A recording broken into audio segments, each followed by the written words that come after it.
Hello, book lovers. Welcome to the Sunday Summer Series, Bookish Conversations by Beauty and a Book Brand. I'm Shannon, the host for today's conversation, and I'll be speaking with Shelly Patel. Shelly is a mystery and children's book author. Her debut children's book, Jake Has Dyslexia, was the 2021 Reader's Choice Award nominee. Shelley earned her master's in clinical trials and drug development and a PhD in pharmacology clinical research. For her academic excellence, she has been honored by Phi Kappa Phi, the nation's oldest and most prestigious interdisciplinary honor society. Shelley resides in Virginia Beach with her husband, three children, and their beloved dog, Teddy. Hello, Shelley, and welcome. Hello, Shannon. Thank you so much for having me on this platform today. Yes, thank you for joining us today. I hope your summer is going well. Yes, it's exciting. I have a 18-year-old senior who is graduating in 2 weeks, so it's exciting times. That is and exciting. As well. Right. Yeah. Is the 18-year-old your oldest, your youngest? She's my middle child. So I have a 20-year-old that's already finishing up his second year. And now I have my daughter going off. And then I have one more. He's 16. Wow. Wow. Yeah. Exciting ages, exciting times, a lot of transitioning. Okay. So, speaking of like your life, your kids, I kind of wanted to talk to you about your personal journey. Sure. So, can you share the moment when you realized when you wanted to become a writer?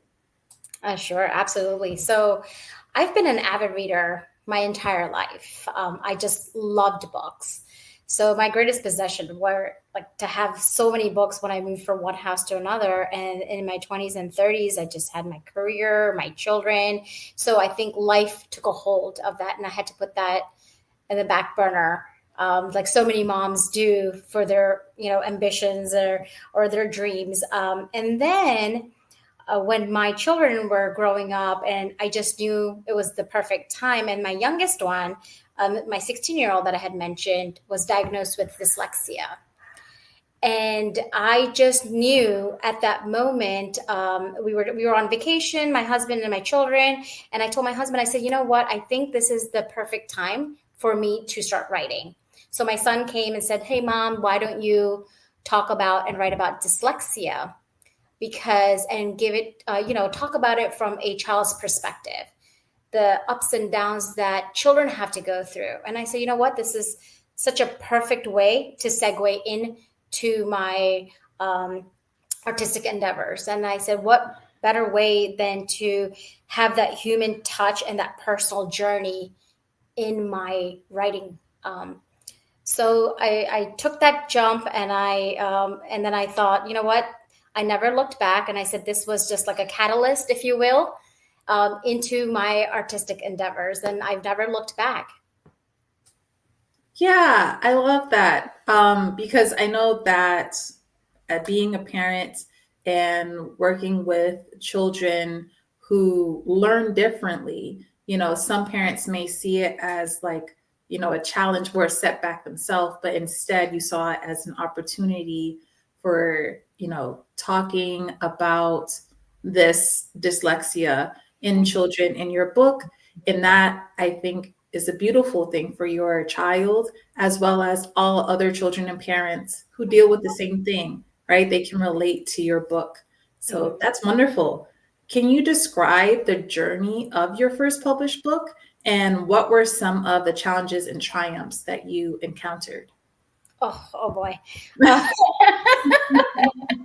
So, as you know, I have a full-time job, and I'm a clinical scientist by day. So, coming into the literary world was so new. It was so new. It was literally restarting a career, a profession. And I had no clue. I didn't know anyone who was a writer or a published author that I could, reference to or ask questions. So basically, I had to kind of dive in and learn on my own. I went onto a lot of platforms, authors platforms, just reaching out to people and authors, going onto social media, and then just seeing what is out there. And I'll tell you, it was a challenge because there's like hybrid. Then there are people that will guarantee you, like, they'll put your book on the New York Times bestseller or #1 on Amazon and asking for a crazy amount of money. One person actually said it will take $20,000 for us to publish your book. And I said, what? This is unheard of. So then, just talking to other authors and whatnot online, I figured out how to self-publish. And thank God we live in a time where authors have that ability to be able to self-publish through Amazon and hybrid and whatnot, others. So that was a bit of a challenge. And also to learn how to market, because as a scientist, we're lab rats. We really don't self-advocate. So that was a little bit of a challenge, is navigating social media, social platforms, and things like that. But I will say, you never give up, and you just try and try. And of course, you're going to fall along the way, and that's okay, because that's part of the journey. But my triumph is that now, after all these years, my book that I've just written, it's under review for publication by a traditional publishing house. Congratulations. Wow. Yes. Yeah. What so a hard work does pay off. Yes, it did. It did. Yeah. And to be recognized for the 2021 Reader's Choice Award as well. Yes. As a self-published author. Those yes. are great feats. Yeah, congratulations. Thank you so much. Yeah. So talking about, how you're still a clinical scientist by day and trying to balance that with being a writer, what is your writing routine like? And do you have any quirks or rituals that help you to get into that creative zone? I wish, Shannon, I could tell you that I have a dedicated writing routine, like this time to this time, and I write this many words. It's not the case, because along with having a full-time, probably more than 40 hours, and then children. But there are, out of the week, I do dedicate X amount of hours just for writing. And that usually falls on weekends. I allocate, and I'll set a number. It's like, okay, today I need to have this many chapters in. So that's what I strive for. Doesn't mean that I always reach those goals, but that's usually what I set myself to. So maybe like I'll finish like 4 or 5 chapters, and I'll take in between breaks. And it doesn't matter if the creative juice is flowing or not. It's just the key is to just write, and then you can always go back and revise your work. Yeah, that's great. And that kind of goes into the last question I was going to ask, which was, how do you handle writer's block? And what advice you would give to aspiring authors facing that kind of challenge, dedicating, some time, even if it changes how much time, depending on the day or the week, dedicating some time and just writing, even if the creative juices aren't flowing, like you said. Right. Yeah. And, I would really suggest what I do when there are days when nothing is coming to my mind, or the mind is just so exhausted. Meditate. I meditate. And believe it or not, a lot of my ideas, if I'm stuck in a chapter and I don't know which way I would like for my characters to shift, or what I want to add, or like their little nuances, when I go into my meditation, those creative juices will flow. And I will get a clarity on which way to move forward. Yeah, I have never heard that. Like, whenever I ask that kind of question, I don't really hear writers talking about meditating, how that helps with creative juices. But as like a writer myself, it's very true.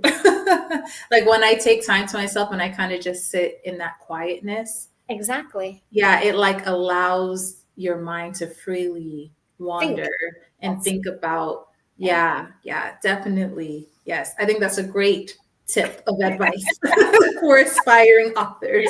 Absolutely. Yeah. So with your writing, growing up, because I know you mentioned that, you grew up as a reader, you love Yeah. reading. So who were some of your literary heroes? Like, who inspired you to be an author and to write? So when I was a teenager, I read a lot of V.C. Andrews, and then I came to find out that V.C. Andrews actually lived in the same area where I reside now. But some of my heroes, I guess, would be I love Mary Higgins Clark. I absolutely love her style of writing. It's women centric. It's very clean. It's very simple. Um, but yet, and then there's like that perfect amount of, suspense in there. And then the next person I probably would say is Agatha Christie. So, and I like the fact that hers is there's so many multiple point of views of characters, and I didn't realize that I somehow had implemented that into my writing skill, my style as well. So my books always have multiple point of views, and I jump from one person's head to another person's head, and I didn't realize that, but I guess subconsciously somewhere I've taken this and I've implemented it into my writing. Yeah.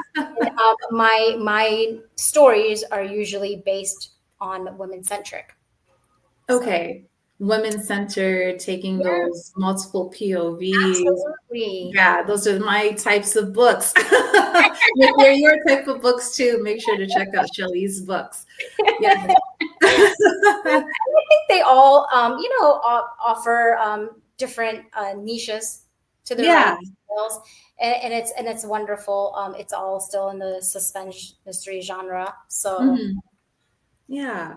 And so speaking of like writing multiple characters, multiple point of views, how do you approach character development? And like, what do you consider to be essential to create these compelling characters?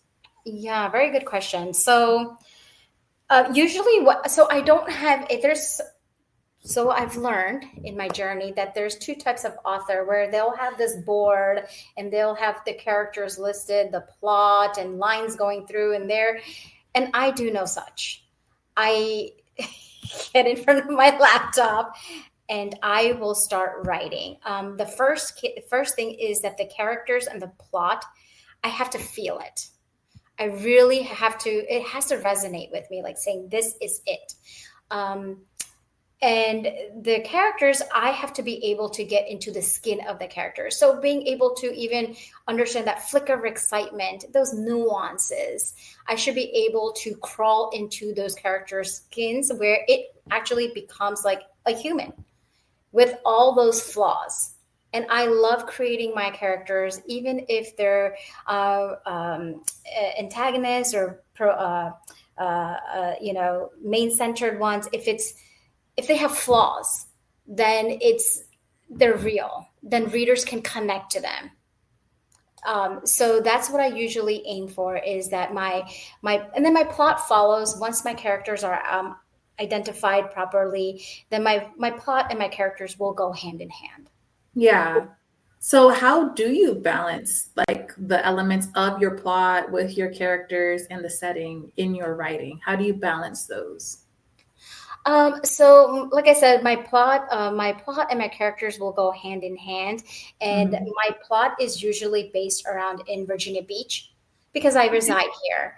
So yes. I know the streets. I know the seasons really well. I just know the flow of things. So I really don't have to do much homework on my setting and my surroundings. So that's one thing is covered. And then my characters, once those characters are identified and that plot, when it just really resonates with me and I just know who my protagonists are, who my antagonists are, and I can truly feel them and saying that, hey, this is what they're going to, and this is what the plot's going to be, then it kind of story just takes me.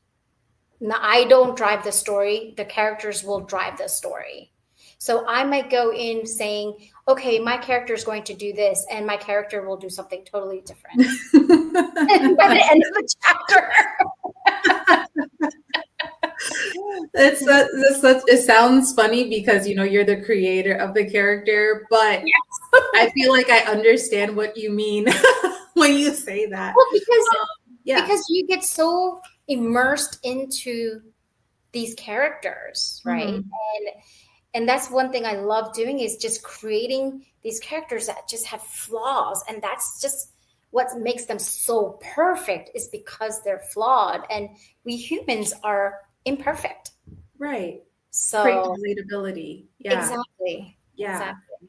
And I think like with when you say that, like the character then drives it, like when I think about when I'm trying to write something similar to what you said, you go in with an idea, but then the character just does something different.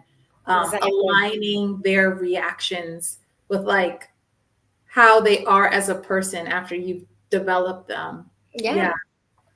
And then I So do have great editors. And I said, and I do have great editors. right. So with these characters and these plots, what themes do you find yourself repeatedly exploring in your work? I think themes are kind of similar to what you said. You don't necessarily go in with this idea that you want to explore this theme. It just kind of happens. Correct. So what themes do you find yourself repeatedly exploring, and why do you think those themes resonate with you? So the themes that I usually, I don't have that mindset when I go into my writing, but usually it's betrayal or, like mental health awareness, because I come from a scientific background. So I like to leave some type of a message for the readers. It's almost like a self-aware, or like a bringing that awareness to the audience through my writing abilities. So it's like, betrayal, identity issues, mental awareness. Right. So, and then these are all like the drives, or like even just like in relationships, those expectations. So those are my themes that I usually end up with at the end of the book. Yeah. Do you feel like as a reader that you kind of gravitate to stories that deal with those types of themes as well? I think so. Yeah. I think so. Yeah. Because it's, Mary Higgin Clark says her books are usually of love stories, and then there's some type of twist in there. But usually some of the other authors that I read, there are some like messages that come across board. But I just know that even if I don't gravitate towards those type of books when I'm reading something, but because I come from a scientific background, and that I see patients of every angle, of every, background, that I like to bring forward to that, because sometimes we're so quick to judge. Yeah. And sometimes it's not exactly what we are seeing is exactly not the case behind the scenes for those individuals. So it's just bringing that awareness. Yeah, definitely. That self-awareness, that authenticity. Yes. Yeah, definitely. And how do you stay inspired? Like talking about, I know you're inspired with the work that you do as a clinical scientist and the patients you see. So how do you continue to stay inspired and to keep your writing fresh and engaging? So I'll probably go through 20 or so plots until something really hits me. And then when I think of a story, or I'll talk to my husband over dinner, and I'll say, "Hey, I have this thought," or one of my nurses, when we're working together, I'll say, "Hey, I have this thought, and this is what I'm thinking. What do you think?" And then that will be the segue into like our conversation, and that will be the flame that I'm looking for. It's like, oh, maybe you can do this, or maybe you can bring this. So I wouldn't say like inspiring. I mean, there's really no such thing as like, oh, I have a muse, or this is my inspiration. Right. It's no such thing. I don't know about other authors, but for me, there's no such thing. I look, when I think of a story, it just really has to sit with me well. I have to feel it. I have to connect with it. Once I connect with a story, then I can run with it. Okay. And then everything else will fall into place. Yeah. Yeah. Like So I taking have your to have time that with thought. it. Yeah. Yeah. Yeah. So Yeah. I get that. I get that. Taking your time with it before jumping into it. It's like a commitment, right? yeah, exactly. Yeah. Exactly. So And talking about that, bringing up like it's like a commitment in your writing, how long do you think, or would you say it kind of takes for you to like complete, like from idea to completion of the manuscript? How long would you say that process takes for you? So when I wrote my first book, when this Jake has dyslexia, I already knew, right? Jake was going to be representing my son. Hmm. Dyslexia was the topic, and it was from a child's perspective. So that took about probably 3-4 months with everything said and done, from manuscript to completion of the from the start to completion of the manuscript. But then when I jumped into actually writing a novel, Hmm. which had 70,000 plus words. The first one took me almost a year. Okay. Yeah, it almost took me a year, because I was so new. I was so raw. I was learning as I was going Yeah. through the motions of writing, and then I had found an editor online, but then I had to wait for her because she was also a full-time working professional somewhere else, and then she had to commit to that. So with everything said and done, it took almost a year. But now I finished the perfect one, which is under review with the publishing Mhm. house. I would say probably that took me 4 months, if that. Okay. And still similar length, like somewhere over 70,000. Actually, my first one, I struggled, to be very honest with you, to get to 70,000, because I was like, what do I write? Because it seems like you just have to do fillers, and it wasn't coming organically. It was almost like forced, Yeah. it was forced. But then by my fourth one, which is, the perfect one that's going to be releasing soon, hopefully, that actually, I knew, and I was so immersed in it. I could feel it every time I wrote. I was in the scenes, Hmm. and the creative juices were flowing. And then I finally knew that I got the hang of this. Hmm. And I Yeah. was able to feel the pulse of it, Yeah. which made it a lot easier than the initial struggle. So Right. it took about 3 to 4 months, and then of course with the editors back and forth, that takes some time. Yeah. And then everything you learned that first time, like you said, you were learning as you were going, but you get Yes. to take everything you learned then this time. Absolutely. Yeah. Which helps with the timing of it, shortening it. Yeah. That's Absolutely. so motivational, for people who are writers or aspiring authors. And they might feel like, oh my gosh, this is taking so long. I don't know. Right. And now, Yes. like it's just a process. And the more you practice, the more you do, The the more you better you practice, and that is the key. And I'll tell you, Shannon, I get. was so excited when my first book was released. I was like, oh my God, because less than 1% actually are able to publish a book. That's the Mhm. stat. Yeah. So because a lot of people, when it comes to novels, varies genre, but a novel, they actually don't finish it. Even if they finish it, they don't ever get to the completion part, which means like the publication part and actually putting it Right. in the market. So I was so excited when my first book came out, and I'm like, oh, read this. And I had few people, believe it or not, like, oh, English is not her first language. And it was okay because I was still learning. This was so new to me, and I've been just using my left side of my brain, but now I had to Mhm. switch to my right side of my brain, which was also a challenge for me because I come from Mhm. a scientific mind. Now I have to go and tap into my right side for the creative part, Right. from the analytical to the creative.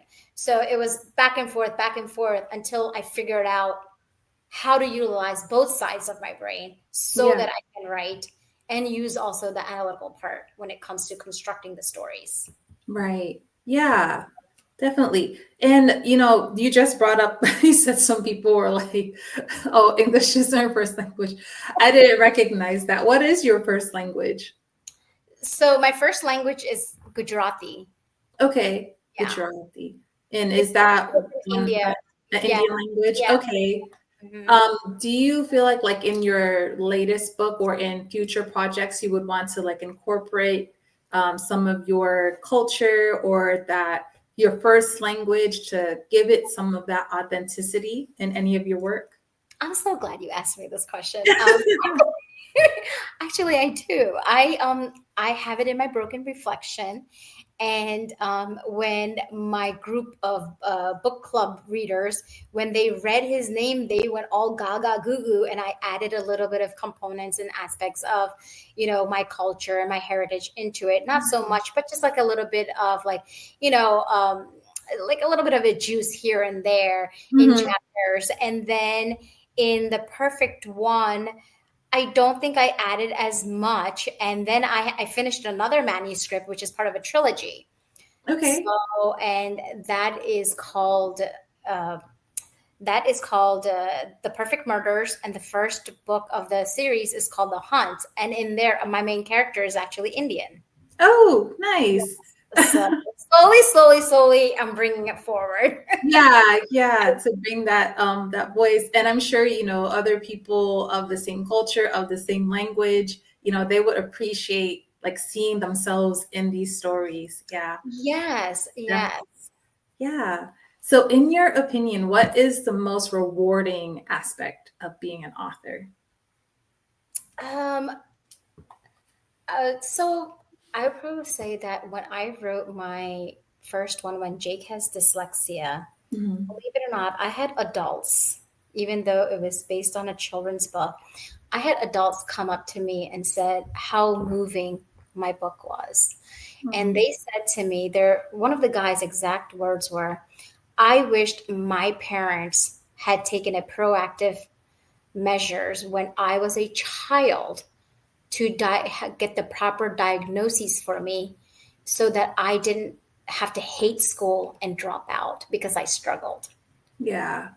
So Wow. to have that type of impact, and then I'll have other parents reach out to me and say, I am seeing these signs. I read your book and I'm seeing these signs and symptoms in my children.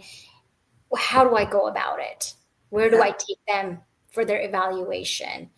Or like if it's a mental health, my family members went through this. So it's actually touching someone, their lives, and making an impact. Right. I didn't realize that going in when I wrote my books, and especially when Jake has dyslexia, that I would be touching so many lives and Yeah. bringing forward that topic of discussion.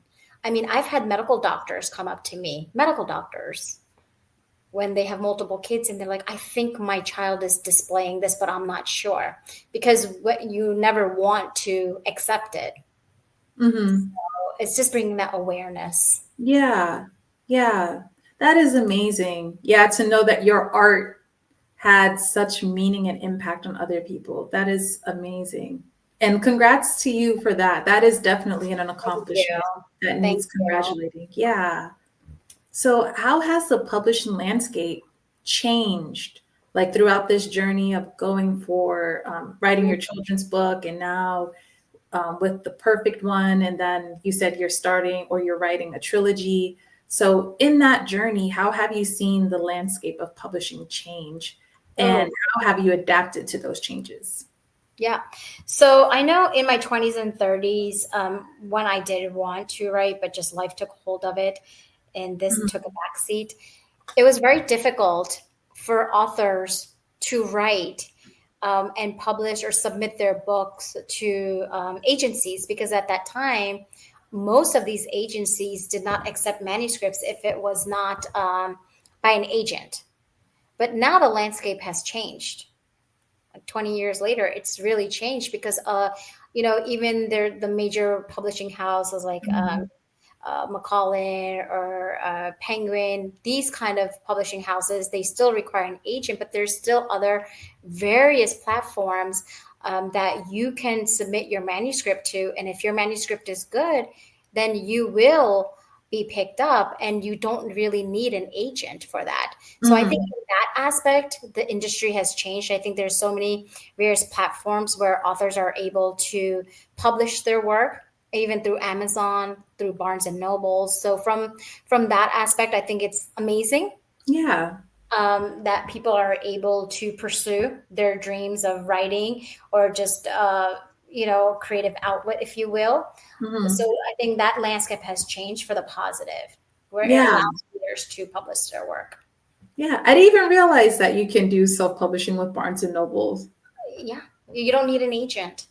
Wow. Yeah, I didn't know that. And so for all of you who are listening and you're thinking about self-publishing, there are some tips right there. Yes, Amazon and Barnes and Noble. Yeah. Yeah. So then what do you see are the biggest challenges for authors today? And how do you think those authors can overcome it? Earlier I stated in my interview, there's a lot of scams out there. So authors have to, and there's a lot of pitfalls. So you just have to be very careful. Like how one company said, "Oh, we'll take $20,000," and I don't know, they'll do some things. I don't even know exactly what they were talking about, where they would put my book on Amazon's list and New York Times bestseller. And I said, how does one even do that? Yeah. So avoid that. If they're asking for money from, and then you also have to look at the percentage of author versus the hybrid. But so there's various, I would tell authors to do your due diligence, to do your homework, and not be so eager. And I've been one of those authors where it's like, I have a completed manuscript. Now I just want this out there. Yeah. But you're doing yourself a lot of disservice by doing that. Just take your time. There's so many platforms right now. You can go to Reddit, you can go to authors platforms. There's so much out there that you can Google and just read reviews and do your homework thoroughly before you commit to one of the companies if you're not represented by an agent. Yeah. Yeah, definitely be careful out there with those. Want to keep your work safe after, especially when you say, it takes like 4 months to a year to work on this manuscript. Yeah, you want to protect your work. Yeah. Yes. And remember, you don't want to like crawl and then don't expect to run right away, because especially if you're someone like me who already has a full-time profession and you're segueing into this profession, take your time. Yeah. And do your homework and know what's out there for you, because there are a lot of other book agencies that you can submit your work, and then there's a lot of freelancers, editors that will review your work. Right. Yeah. So just do your homework is my yeah. Do your homework and take your time. Yes. So what upcoming projects are you excited about? And can you give us a sneak peek about these projects? Maybe the trilogy that you were speaking of earlier. So my trilogy is in review with my editor right now. Okay. And that is based on college students with a serial murder on college grounds. But the one that would be releasing prior to that, hopefully soon in the summer months, is called The Perfect One.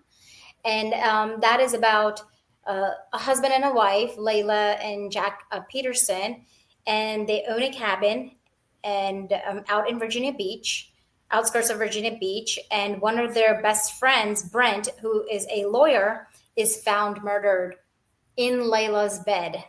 Yeah. And all fingers points to Layla. And she is a district attorney, a powerful one at that, in Virginia Beach. And to make things worse, her stepfather's dead body is found as well. So now she's not only charged with one murder, but charged with 2 murders. And her husband is actually the sheriff, so who's asked to step down from his duty because of being involved and being the husband of the accused. Oh my gosh. That's where the story goes. And then there's a lot of twists and turns, a lot of suspects, a lot of red herring. keeps you edge of your seat. Yeah, it sounds like it. There were a bunch of plot twists in that little synopsis that you gave us. And that's one thing I do like in my writing is I like to give a twist within a twist. Mm-hmm. So Yeah. if you think you figured it out, 9 out of 10 times you probably haven't, because there's a different angle that's coming, or there's another twist that's coming. Oh my gosh, just keep you at the edge of your seat. You never know what's gonna happen. Yeah, because I didn't see that, not just one murder, but two. Oh my gosh, Layla. If she's innocent, I hope that she's proven innocent by the end. Who knows? We'll see. We'll see when it's published and when we get to read your work. Absolutely. Yeah. So if you could collaborate with any other author, living or dead, who would it be and why? If I could collaborate, Yeah.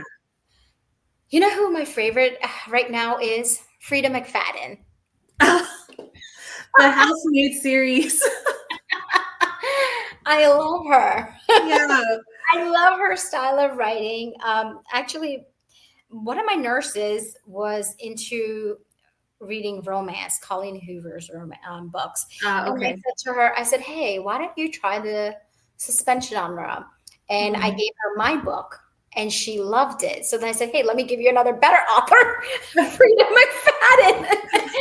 And she came back and said, oh my God, her writing is very similar to yours. And I said, oh, thank you. I will take that as a compliment. Right.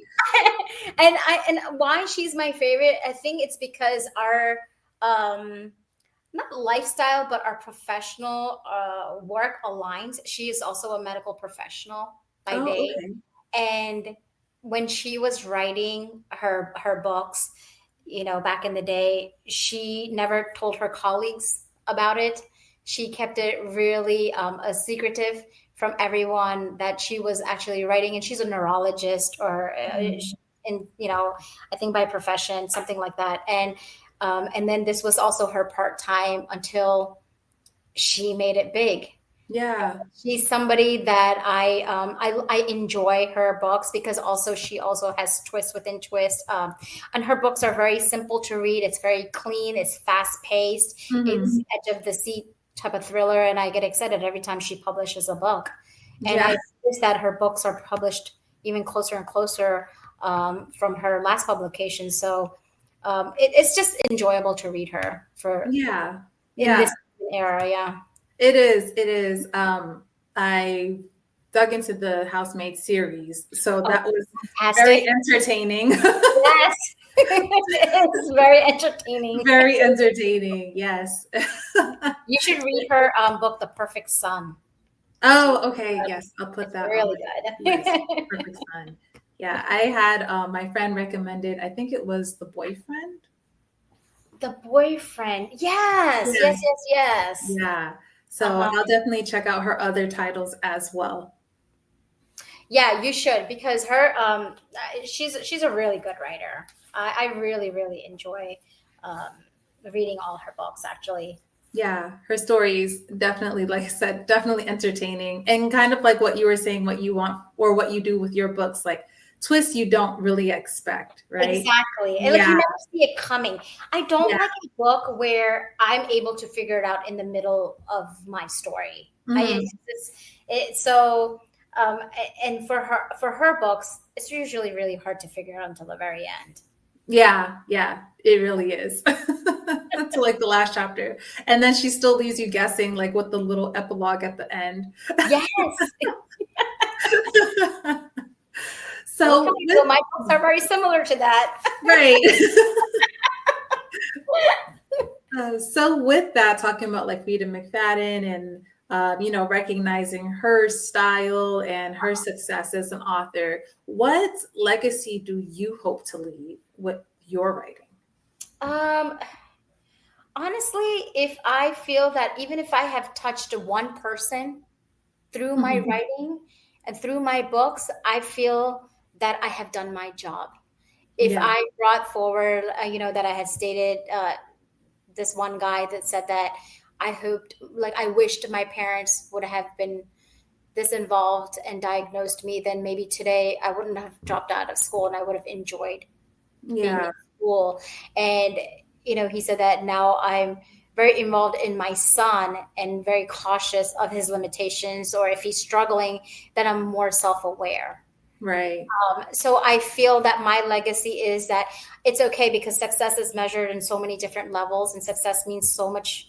It's different for every individual. Mhm. But for me, it really, legacy, success, call it whichever way you may, that if I can impact even one person through my reading, or bring that awareness to them, and that kind of changes their outlook or their life, or helps them in any way, then I feel like I've done my job as a writer.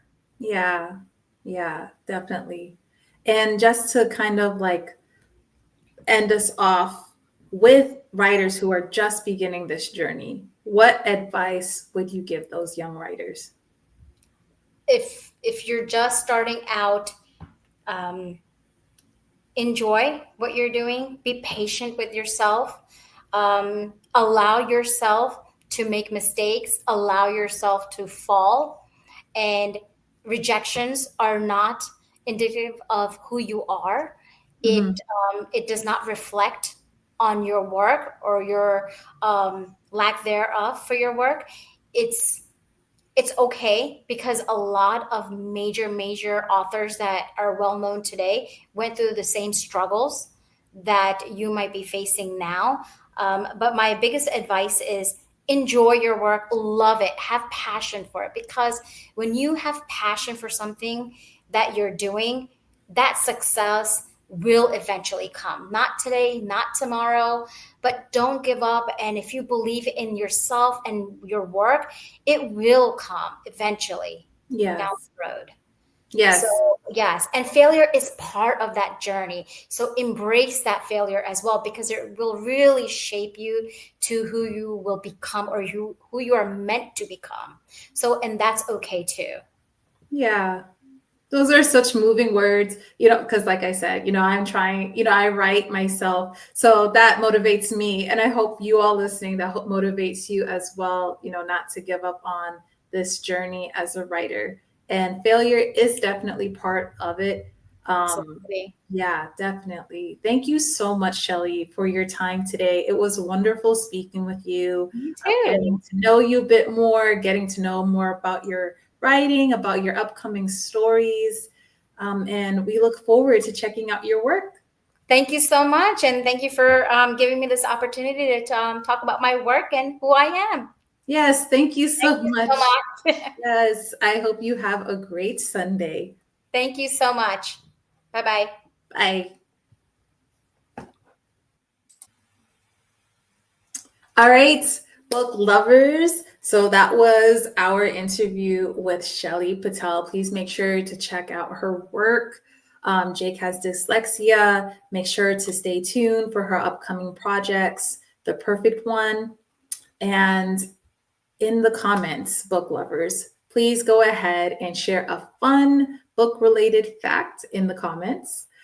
Share some of your favorite moments, or some of your favorite words of inspiration from Miss Patel in the comments. And on Sunday, September 21st, we will celebrate local bookstores at the Beauty in a Bookstore Tour 2025. The kickoff event will be held in Brooklyn, New York, and readers will be transported to various independent bookstores around the city. Food and beverages are included at the kickoff event. Libro.fm has sponsored an audiobook for all registered attendees. We will have self-care sessions, author signings, and more. So come, sip, eat, practice self-care, and shop. Register today. Be sure to elect a genre team. Special thanks to our sponsors, Libros.fm and DIY Van and Handyman Services, LLC. All information is available at www.beautyandabox.com. Until next time, book lovers, have a great Sunday.